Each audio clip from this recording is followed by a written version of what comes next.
صلاۃ الخوف، نماز خوف کا بیان۔ جنگ کی حالت میں جب دشمن سے برسر پیکار ہوں، دشمن سے لڑ رہے ہوں، دشمن جب سامنے ہو اور اس وقت سب اگر نماز میں مشغول ہو جائیں تو ایسی صورت میں دشمن کے حملہ کرنے کا خوف ہوتا ہے، خطرہ ہوتا ہے۔ اسی لیے قرآن مجید میں صلاۃ خوف کا ذکر ہے۔ فَإِنْ خِفْتُمْ فَرِجَالًا أَوْ رُكْبَانًا، اگر تمہیں ڈر ہو دشمن کے حملہ کرنے کا تو تم جس حالت میں ہو اسی حالت میں نماز ادا کرو، چاہے پیدل ہو یا سواری پر ہو، اسی حالت میں نماز ادا کر لو۔ حدیث نمبر 191، حدثني زید بن علی عن ابیہ عن جدیہ عن علی رضی اللہ عنہ انہ قال فی صلاۃ الخوف یقسم الامام اصحابہ طائفتین فتقوم طائفة موازية للعدو ويأخذون أسلحتهم ويصلي بالطائفة التي معه ركعة وسجدتين فإذا رفع الإمام رأسه من السجدة الثانية فليكونوا من ورائهم ولتأتي طائفة أخرى لم يصلوا فليصلوا معه ونكس هؤلاء فقاموا مقام أصحابهم فيصلي بالطائفة الثانية ركعة وسجدتين ثم يسلم فيقوم هؤلاء فيقعدون ركعة وسجدتين ثم يسلمون ثم يقفون في موقف أصحابهم ويجيء من كان بإزاء العدو فيصلون رکعتاً وسجدتین ویسلمون۔ حضرت علی رضی اللہ عنہ بیان کرتے ہیں نماز خوف میں امام اپنے ساتھیوں کو دو گروپ میں تقسیم کرے گا، یعنی جب نماز خوف ادا کرنا ہو تو دو گروپوں میں امام لوگوں کو، جو جنگجو ہیں، سپاہی ہیں، ان کو تقسیم کرے گا۔ ایک گروپ دشمن کے مقابلے میں کھڑا ہو جائے گا، دشمن سے لڑتے رہے گا اور اپنے اسلحہ سنبھال کر رکھے گا، یعنی ہتھیار سے لیس رہے گا اور ہتھیار کے ذریعے اپنے سپاہیوں کی حفاظت کرتے ہوئے دشمن سے برسر پیکار رہے گا، دشمن سے لڑتے رہے گا۔ دوسرا گروپ جو امام کے ساتھ ہوگا وہ امام کے پیچھے ایک رکعت نماز ادا کرے گا اور 2 سجدے کرے گا، یعنی پہلی رکعت کا رکوع اور 2 سجدے ہونے کے بعد جب امام دوسرے سجدے سے سر اٹھائے گا تو یہ لوگ پیچھے ہو جائیں گے، یعنی یہ لوگ اپنی نماز چھوڑ کر دشمن سے مقابلے کے لیے جائیں گے اور وہ گروہ آگے آ جائے گا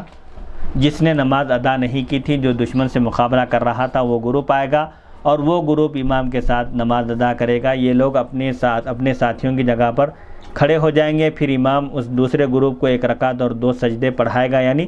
دوسری رکعت پڑھائے گا، پھر امام سلام پھیر دے گا تو یہ لوگ کھڑے ہو جائیں گے اور اپنی بقیہ 1 رکعت 2 سجدے ادا کر کے یہ لوگ بھی سلام پھیر دیں گے، یعنی جیسے ان کی پہلی رکعت چھوٹ گئی ہے تو یہ دوسرا گروپ امام کے سلام پھیرنے کے بعد اپنی دوسری رکعت ادا کر لے گا۔ پھر یہ لوگ اپنے ساتھیوں کی جگہ پر دشمن کے سامنے جا کر کھڑے ہو جائیں گے اور وہ لوگ 1 رکعت اور 2 سجدے ادا کرنے کے بعد سلام پھیر دیں گے، یعنی اس طرح نماز کی تقسیم ہوگی۔ امام 2 رکعت مکمل پڑھائے گا، لیکن امام کی 2 رکعتوں میں 2 گروپ بن کر ایک گروپ امام کے ساتھ پہلی رکعت میں شامل ہوگا، جبکہ دوسرا گروپ دوسری رکعت میں شامل ہوگا۔ پھر دوسرا گروپ اپنی 1 رکعت چھوٹی ہوئی ادا کرنے کے بعد دشمن کے مقابلے میں جائے گا، پھر وہ پہلا گروپ جس نے امام کے ساتھ 1 رکعت نماز ادا کی تھی وہ آ کر اپنی 1 رکعت نماز ادا کرے گا۔ یہ ہے صلاۃ خوف۔ حدیث نمبر 152، حدثني زید بن علی عن ابیہ عن جدیہ عن علی رضی اللہ عنہ فی صلاۃ الخوف فی المغرب قال یصلی بالطائفة الأولى رکعتین وبالطائفة الثانیة رکعتا وتقضی الطائفة الأولى رکعتا والطائفة الثانیة رکعتین۔ یہ تو 2 رکعت نماز جب پڑھنا ہے تو اس صورت میں یہ حکم ہے، اگر 3 رکعت والی نماز ہو، مثال کے طور پر رات کے وقت بھی جنگ جاری ہو، مغرب کی نماز کا وقت ہو جائے اور شام ہو جائے اور مغرب کی نماز کا وقت آ جائے تو ایسی صورت میں کیا حکم ہے؟ تو آپ فرماتے ہیں حضرت علی رضی اللہ عنہ مغرب کی نماز میں نماز خوف کے بارے میں آپ فرماتے ہیں کہ پہلا گروپ امام کے ساتھ 2 رکعت نماز ادا کرے گا اور دوسرا گروپ امام کے ساتھ 1 رکعت نماز ادا کرے گا۔ پہلا گروپ 1 رکعت امام کے علاوہ پڑھے گا، یعنی پہلا گروپ جو امام کے پیچھے 2 رکعت نماز ادا کیا تھا اس کے ذمہ 1 رکعت باقی ہے تو وہ 1 رکعت نماز پڑھے گا، اس طرح اس کی 3 رکعت ہو جائے گی۔ اور دوسرا گروپ 2 رکعت امام کے علاوہ پڑھے گا، یعنی دوسرا گروپ جس نے امام کے پیچھے صرف 1 رکعت پائی ہے وہ 2 رکعت نماز امام کے سلام پھیرنے کے بعد ادا کر لے گا۔ حدیث نمبر 153، حدثني زید بن علی عن ابیہ عن جدیہ عن علی رضی اللہ عنہ فی صلاۃ المقیم صلاۃ الخوف قال یصلی بالطائفة الأولى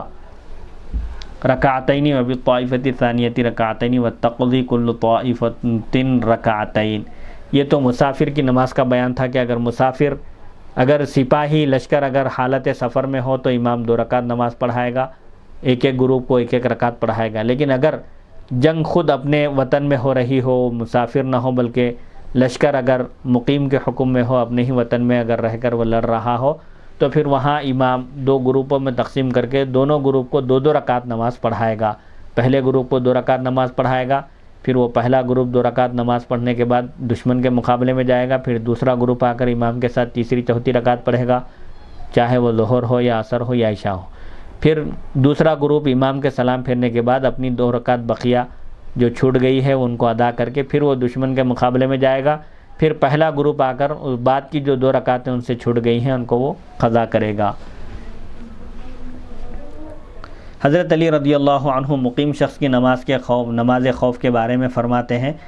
کہ پہلا گروپ 2 رکعت امام کے ساتھ ادا کرے گا اور دوسرا گروپ بھی امام کے ساتھ 2 رکعت ادا کرے گا. پھر دونوں میں سے ہر ایک گروپ جو 2 رکعتیں ان کی چھوٹ گئی ہیں ان کو امام کے سلام پھیرنے کے بعد ادا کرے گا. باب فضل